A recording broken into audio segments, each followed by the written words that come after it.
Ziggy, it seems you're relatively healthy coming into the stretch. How good is that for competition for places? Well, it's good for competition for places, but it's also good in terms of the amount of games that we have. So, it allows us with and with 3 games coming up here in 8 days, and travel, travel to Trinidad and travel to Dallas, to be able to maybe take some players who are a little tired, play some other players, and not affect the quality of our game. What's your options for Andy Rose's spot behind Evans? Obviously Kasky can play there as well. Um, Evans, obviously plays there also. Carrasco's another option, in terms of who can play there. Mario Martinez certainly has quality to get on the field somewhere. That's probably not a spot for him because it's a little more too defensive. But, like I said, Kasky could maybe drop into that spot, and he could drop into Kasky's spot. So there's definitely different ways we can solve that equation. And hopefully the results of Rose's test today will be positive, and he'll be able to start training again tomorrow.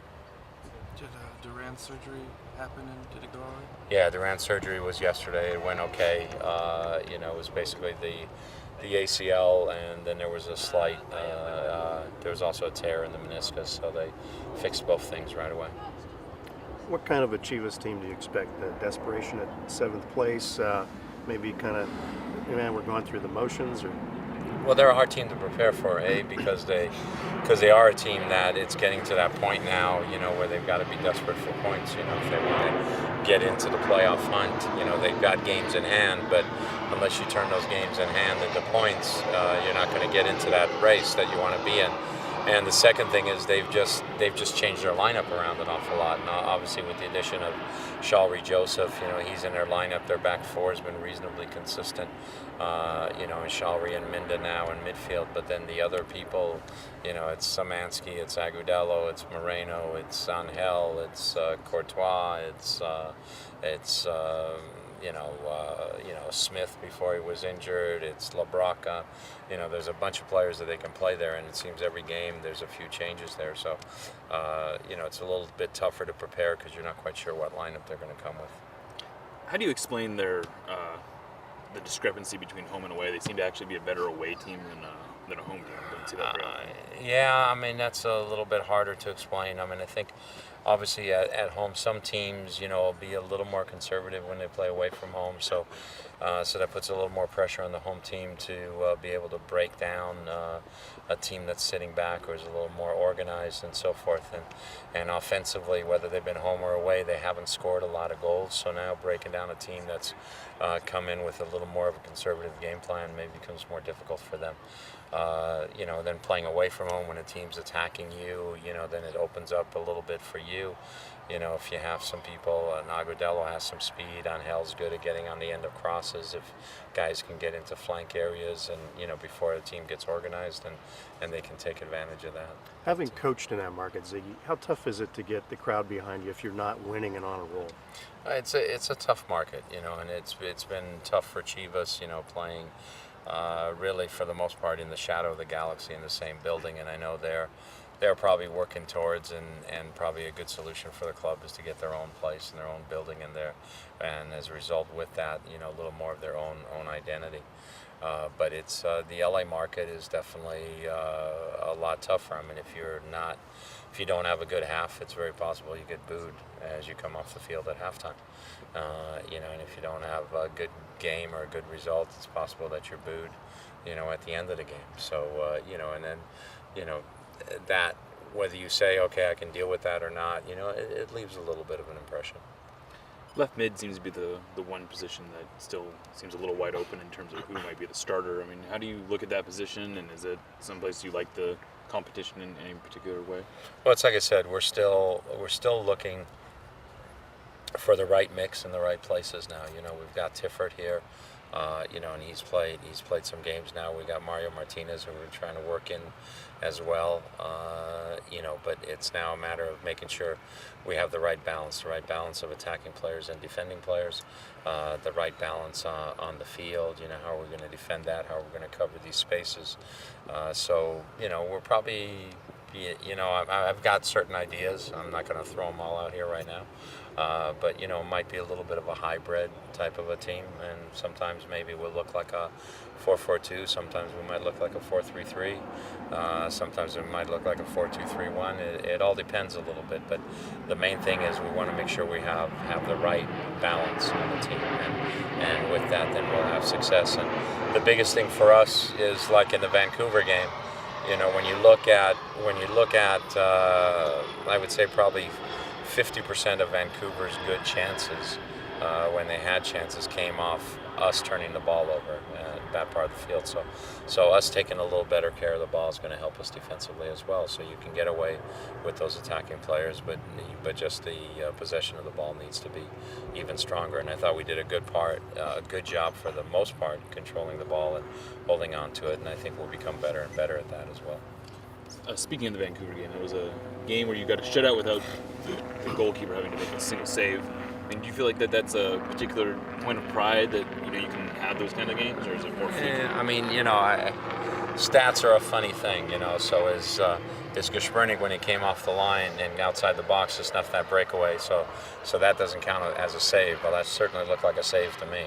The one where Maddox comes across and hammers the shot and Geschmernig punches it clear. Well, that certainly looks like a save to me. I don't know if the ball was going to go in the goal after Maddox hit it or not, but if he doesn't punch it clear, if he tries to catch it and drops it there, it could result in a goal. So I think he was called upon to make a couple of plays and a couple of saves for us as well. Same thing off the one corner kick that led to the scramble and then the foul and the goal. So for me, yeah, I think he did make some saves. So it wasn't exactly a saveless game, but I'm very happy with the fact that we got a shutout. I'm very happy that we're limiting opportunities that opponents are getting. I think we've done a good job of that, and sometimes our defense gets a little maligned, and people are, well, defense. Well, right now, my defense has only given up a goal a game. I don't think we've done that since 2009, and obviously we'd like to stay at that sort of average or below. And our defense is one of the top 2-3 in the league. I think we're second right now, so I think we've done a good job that way. Do you feel like this defense is the best defense you've had, all top to bottom? It's hard to say because there's times where some goals go against you. Like early on, I think a stretch where Casey, it seemed like every goal that got scored on Casey, 1 year early on was like goal of the week. I mean, that even happened at the start of this year, the Geschmernig, where every goal seemed to be goal of the week that we were taking. And so sometimes, even though you're playing good defense, the other team just goes hot on you and they score goals. And so, again, statistically, it doesn't look that good. I really look at it more as to, what are we holding the opponent's shots to? Are we limiting their shots? Are we limiting their chances? How many saves are we forcing our goalkeeper to make? A lot of people look at stats and say, oh, this guy leads the league in saves. Well, to me, that's a concern. That means they're also giving up a lot of opportunities, so I don't want our goalkeepers to lead the league in saves. That means we're not giving up much opportunity. So from that standpoint, I think we've been pretty consistent. We don't force our goalkeepers into a ton of saves. But to say this defense is better than the one in 2009, statistically, that was the one that was best, that's tough to say. What are you seeing in Daniel Steer since his arrival? He's a young player who we knew was going to take some time, in developing, and the reserve matches are important to him and are going to continue to be important. He played well early on the reserve match, and that's why we brought him in. And now it's a matter of him taking that level of play there again. I'm sure he'll be the first to tell you that the LA game was not his best match, and neither was San Jose. So he needs to raise that level. We had a talk yesterday, and he can do that. But he's pretty calm. He's a pretty safe passer of the ball out of the back. He's a decent player in the air. He's a good header, and he just now has to be a little more concentrated and just a little quicker at the right moments. How do you, obviously scoring first in a game is important, but how do you account for how important it's been this year, being the only team without a comeback win and then having the best record in the league when you do score first? I mean, every team has obviously a phenomenal disparity between their record when they score first and when they don't score first. So, even though we have the best record, I mean, there's a lot of teams with good records that way. I mean, scoring first is just important because it changes the game and forces the other team to be a little more aggressive, be a little more offensive, and it changes the game for you as a team with the lead because now spaces open up a little bit and you play with a little more confidence and so forth. You know, we've had some opportunities for comebacks. We haven't taken advantage of those in the same way that we did last year, but I'd rather have us not be a team that has to come back, you know, week after week. You know, San Jose's done it a lot this year, and their record shows it, and they've been very successful. But sometimes that luck runs out on you, and you can't always come back per se. So it's something that you know we always want to try and score first. Just makes the game easier. But we also believe if the opponent scores first, that we have the capabilities of coming back.